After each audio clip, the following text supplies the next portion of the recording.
মল্লারপুর শিল্পী এবং সাংস্কৃতিক মঞ্চের পরিচালনায় আজ সারাদিনব্যাপী আয়োজিত হল এক বিরাট সাংস্কৃতিক প্রতিযোগিতা। সকাল 8:30 শুরু হয় এই প্রতিযোগিতা। অঙ্কন, আবৃত্তি, নৃত্য, সঙ্গীত, কুইজ, রুবিক্স কিউব সহ আরো নানান বিভাগের প্রতিযোগিতায় 1000-এর বেশি প্রতিযোগী অংশ নেয়।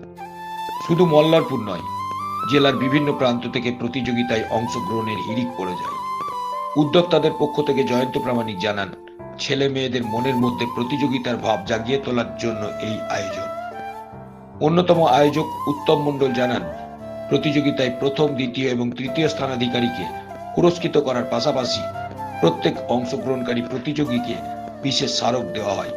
এমনকি অংশগ্রহণকারী ছাত্রছাত্রীদের পাশাপাশি অভিভাবকদেরও মধ্যাহ্ন ভোজনের আয়োজন করা হয়। মল্লারপুর শিল্পী সাংস্কৃতিক মঞ্চের প্রবীণ সদস্য সাগর ব্যানার্জি জানান, 2 বছর আগে এরকম প্রতিযোগিতার প্রথম আয়োজন করা হয়। ভবিষ্যতেও আয়োজন করা হবে। Bureau report, Tarapith TV.